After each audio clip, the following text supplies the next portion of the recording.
Monuments are not built in a day. Ted Leonsis laid the foundation for his sports empire in a different era. When I first bought the Washington Capitals, no one had computers. It was a fax-generated, just faxes would be blowing all over the place. As analog gave way to digital, Monumental Sports and Entertainment took form. In 2010, Leonsis bought the Washington Wizards, along with DC's downtown sports arena. Since then, Monumental has added teams, opened more venues, invested in new ventures, and broadened its reach with media networks. Financially, it's a whole new ballgame. We need very sophisticated financial management to make sure we're getting the right yield, make sure we're not too far over our skis in terms of cash investment. The demands on the CFO have heightened as the stakes have increased. The valuations have increased, the revenues have increased, the demands by the fans have increased. The executive Leonsis trusts to meet these demands is Peter Biché. He's been Monumental's CFO from the very beginning. The CFO role is the only one you've had here. You essentially created that position. I suppose some might say it's a dead-end job. I've been CFO forever with absolutely no advancement or title change. Biché serves as CFO of the Capitals, the Wizards, and the entire group of teams, facilities, and networks Monumental owns and operates. He's instrumental to an enterprise currently valued at over $4 billion. It's gotten larger, a lot more zeros on the numbers I deal with than it may have been the case in the past, and so the pressures financially are different. Peter's like a partner, and not only a thought leader and helping with strategy, but he likes to spend the money like it's his. I'm more, let's scale, let's grow, let's go, go, go, and Peter's more, well, let's aim and target and think that through and run the numbers before we dive in. Make no mistake, Ted Leonsis has Monumental moving forward. Ted is very much, and has always been in his prior life, and this one sort of growth mode. So let's see around the corners, what's coming, how do we take this business into the next century or whatever. Obviously we have our car business and we need to have games here and all that sort of thing, but what else can we do? How do we grow the platform? So you've had to learn to see around corners as well, financially at least. It's part of what you have to do. It can't be the same old, same old. It can't be the same as yesterday.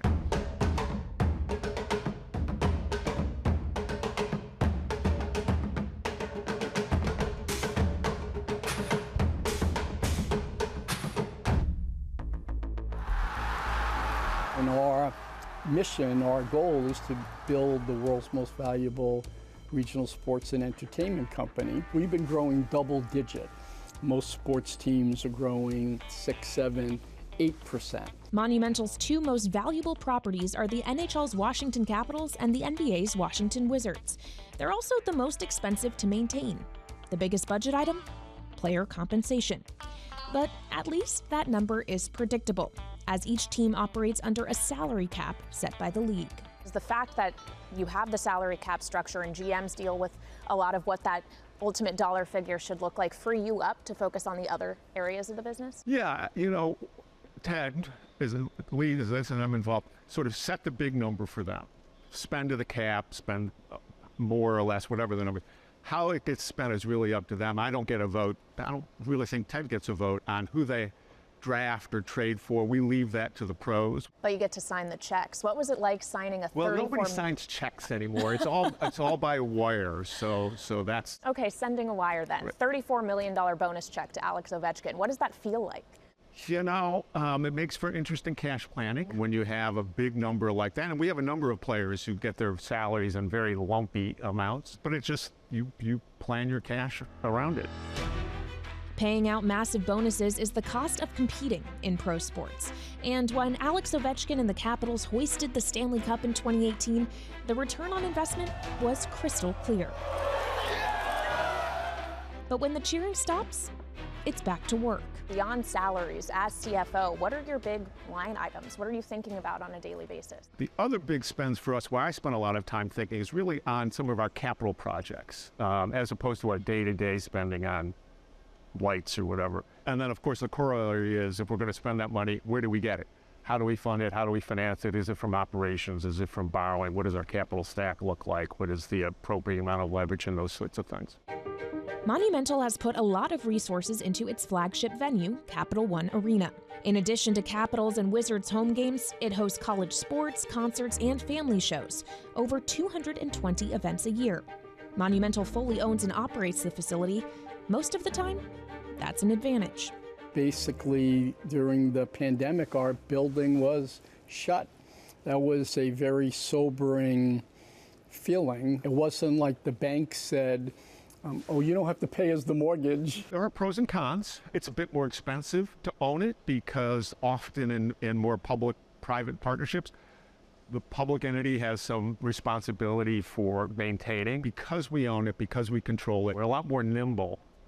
As much as you can be nimble with a 1 million square foot building, we're much more nimble owning it and running it ourselves. We've had our best year ever. The concert business is off the chart. The event business is off the chart. We hosted a professional boxing match. It was our best gate in our 25-year history. We put 3 million people through the building.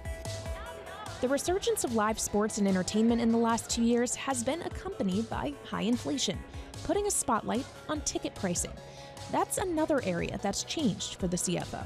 The whole ticket pricing process. It used to be very yellow sheet of paper, or maybe some numbers around it. There was not a lot of science behind it. We're now in the world, and have been for many years, as most other similar businesses are, into dynamic pricing. So our pricing for a seat may change hourly. If we see demand for that, we will price aisle seats differently than we price center seats. We will price seats at the end where the hockey team shoots twice differently than at the end where they shoot once. So the level and ability to change pricing is dramatic, all driven to maximize revenues. Few revenue streams in sports have as much growth potential as media rights. In 2022, Monumental acquired full equity ownership of NBC Sports Washington. It plans to rebrand the regional sports network and develop it into a versatile platform for distributing games and other media products. The RSN model, where they get full distribution in a city or a state, is a broken model. Most of these local teams want to control their own consumer, build their own consumer, and control that information and the experience. My background is in digital distribution of content. There's a lot of on-trend development happening on direct to consumer. And I felt that it was probably a wise thing for us to do to reclaim our rights. We'd grow our market. We'd have freedom to innovate. What Ted has done and his Monumental team is created this flywheel where you own the team and you own the marks, you own the logos, you own the building, you own the RSN, you own the social sites, you own all the content. And if you do that, there's a tremendous flywheel for brands and sponsors, as well as the fan experience. I think it will give us the opportunity to add categories of product. It'll offer us ways to slice the product differently than when we had a single channel and a single way of distributing it. We think having it in-house is critical. Peter worked with us and our investment bank at LionTree. We said, let's finance it. Let's show that the cash flow can pay down the debt.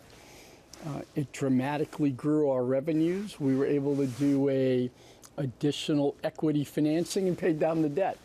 And so while it looks like a smart strategic move, it's also turned into a very, very good value creator, top line, bottom line, and for our overall valuation as an enterprise.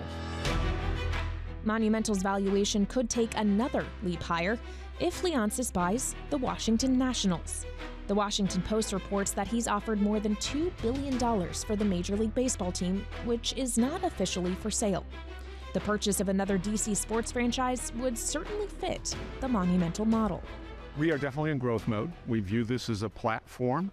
onto which we can add different things. So we see things all the time. People show us things all the time. I am heavily involved, particularly because of the strategy issues and funding issues and ROI calculations and that sort of thing. We'll never go into anything that's not pretty closely related, or most likely not in our region. I think we're very regionally oriented. There are other sports collectives that have properties in different locations. Our good friends at Fenway Sports Group in Boston own the Red Sox and the Pittsburgh Penguins and Liverpool.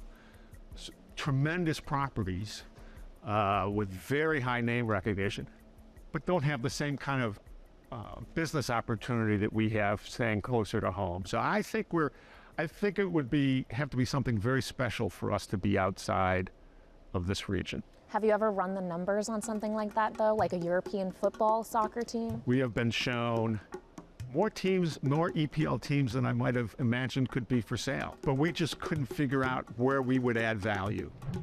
Coming up, capital investment has transformed Capital One Arena, and it's not just a cosmetic makeover. It's part of a strategic mission. How do we engage with our fans in ways beyond just sitting in a seat and watching our game? This is Bloomberg.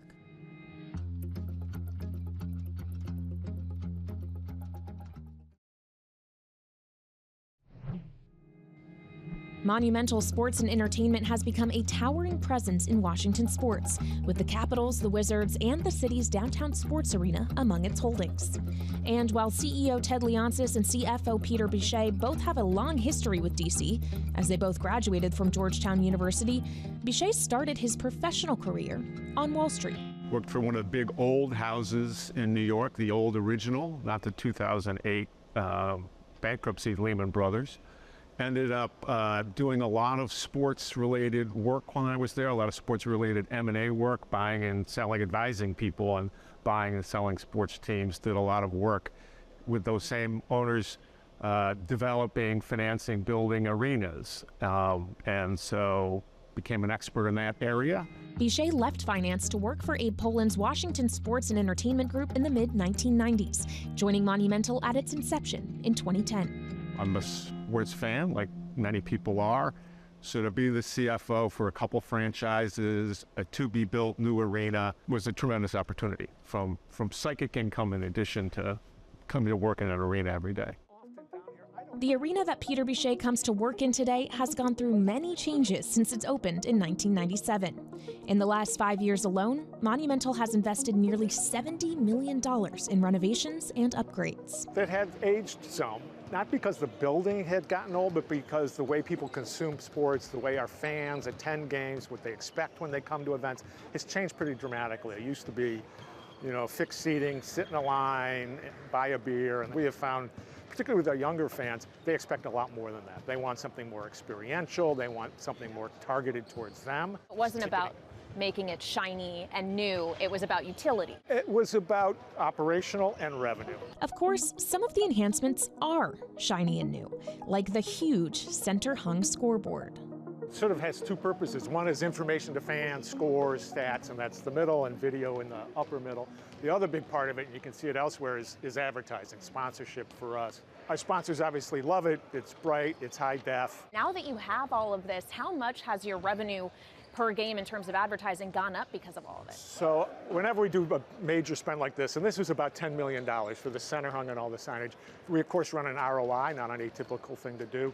And I think our return on this in terms of incremental dollars, not just existing, but incremental, was about 2 years. So we added about $5 million of revenue to get a 2-year payback. So it's a no-brainer for us to do. Investing in the fan experience inside the arena qualifies as a no-brainer, but Monumental has made other bets with longer odds. I just had a firm belief that the sports industry would continue to grow, the value of the teams would continue to grow, and we should invest while everyone else was trying to hoard. We first made an investment in a company called Sport Radar back in 2015, prior to when sports betting was legal in the United States. As we learned more and more about the European markets, how they were regulated and the success that they've driven, we really became an evangelist in the United States for the legalization of sports betting generally. We held hearings on Capitol Hill with Sport Radar to advocate for it. A Supreme Court decision in 2018 struck down the federal ban on sports betting. The District of Columbia made it legal in 2019. And in 2020, Capital One Arena became the first U.S. sports venue to officially open a sports book. It's driven by fan engagement. How do we engage with our fans in ways beyond just sitting in a seat and watching our game? Since we opened it, there's been almost $300 million that's been bet downstairs. And it feels like an Apple Genius bar or something. It's or Bloomberg. It's got terminals everywhere. It's got TV screens everywhere. And so I'm very proud of making those kinds of investments when it seemed very dark and dire, and now it's paying off. I think sports betting is going to be dominant here in the U.S. because it's fun. And so if Ted, which very smartly put a sports book in his arena, that's another way to connect with your consumer. And I believe that's going to be a very good business to be in. Under NBA and NHL rules, the company can't receive revenue directly from betting. That's entirely handled by its partner, Caesars. Monumental's profit comes from food and beverage sales, and the venue brings customers to the facility year-round. You can come here whether we have an event or not, a game or not, eat, wager. In early 2023, Monumental opened District E, a live event theater focused on esports. It's another avenue for fan engagement and another indicator of Monumental's appetite for innovation. We made an investment in that just because we knew that was the future, that it was not as big in the U.S. as it has been in Asia, but it was coming in a big way. People are really starting to understand that gaming as a platform is looking more like traditional sports entertainment. Post-pandemic, people want to get back to in-person gathering, and being more digitally focused, tech-savvy, even more aggressive, doubling down on a lot of our already existing commitments made a lot of sense to us, and I think District E fits that mold. Monumental in particular, exceptionally brilliant at ensuring they own kind of the vertical revenue streams that can exist with having both facility, those in-person events, their teams that can compete in that facility, as well as other events and opportunities to monetize not just with their team and their competitions. You have an esports NBA team and hockey team. They require their own infrastructure and support, I would imagine. What are those inflows and outflows like? So it's not quite on the scale of an NBA team yet, at least in this market. But we have players, we draft players, we trade for players, we sign players, and then there's a whole business process around it as well. You have the team side, but they're selling our sponsors. If you look around, you'll see a lot of the same sponsors that have signage in the building. So it fits in really well with what we're trying to do. Coming up, Monumental has achieved impressive growth as a private company. So is it a slam dunk to take the next step and go public? There's a big responsibility when you're a public company. And I tell people, we're a public company already. This is Bloomberg.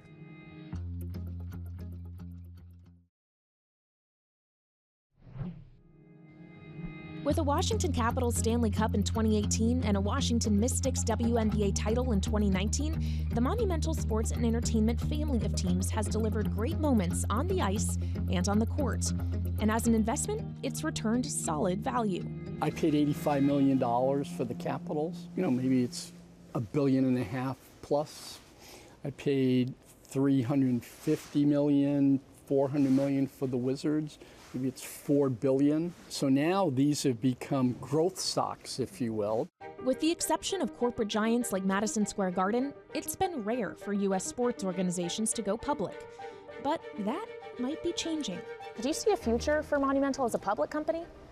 Yeah, I think so. I think what we found is the leagues have opened up to new pools of capital. Over the last year or two, both the NBA and NHL have allowed professional investors to come in, not as individual owners, but as funds. So that's a whole new pool of capital that didn't exist before. Sort of shows a whole new asset class opening up for professional sports, not just teams, but professional sports enterprises. I think the sophisticated analysts will be looking at this industry, and as our revenues start to get in the billions of dollars, I think that you'll see a wave of companies go public. Whether we will or not, there's a big responsibility when you're a public company.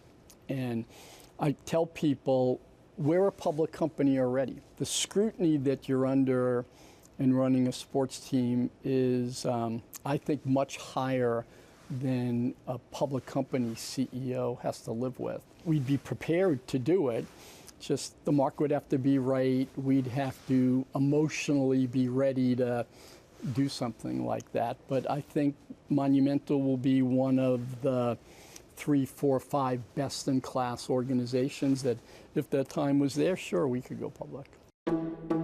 For now, Monumental is focused on reaching a milestone, $1 billion in annual revenue. The CFO has confidence his team will get there, but he sees work to do beyond the numbers. To do the things that we talk acquisition, going public, candidly, we need to up our game a little bit. The business has changed a lot in the last 20 years, but I won't say, at least in my area, we're the most cutting edge organization from a financial planning and analysis point of view. We need to up our game there. We've upped it in certain areas. I think we can up it in my area as well. So I'll put it on me. I won't point fingers at anyone else. Peter Biché has his eyes on the big picture, not just charging forward, but seeing around corners. I asked him what that future looks like. What is the opportunity for Monumental in the next 5 years that most excites you? An acquisition. To be, personally, CFO of an NBA team, CFO of an NHL team, CFO of a WNBA, CFO of another major league team, that would be pretty exciting. So, personally, I think also taking advantage of the platform, proving the case that we could plug something in and have it create value beyond just whatever we paid for it, I think that would be exciting as well. Sort of proof of concept that the platform has value and can create value. I think that would be exciting as well. What about what worries you? What are challenges that the organization faces in the next 5 years that keep you up at night? I suppose the corollary to what I said earlier was, what if we're wrong? What if an acquisition is not value creating as we hoped?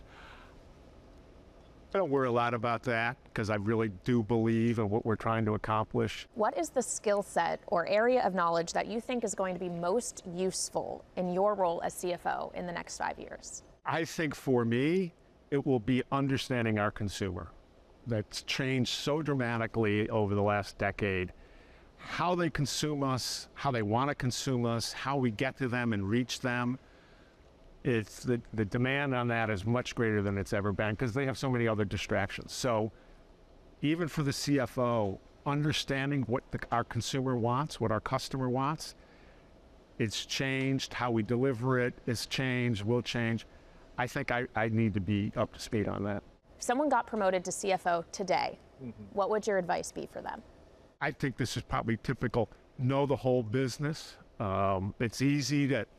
It can be easy to sit in your office, look at your spreadsheets, look at your data, and sort of live in that world. If you're going to be a good CFO, a good advisor in the senior team, a good advisor to the chairman, you need to know a lot of stuff beyond just the numbers. Coming out and seeing how things work, seeing how the fans are moving around, seeing how they're experiencing the building, going into our studios and seeing how that's working, going into District E, I think appreciating that back of house kind of stuff, the real nuts and bolts of the operation, I think is really, really important. And I suspect that's true in almost any business, that the CFO needs to have a very broad understanding. It's not just about debits and credits and digits and dollar signs. I'm Kaylee Lines. This is Bloomberg.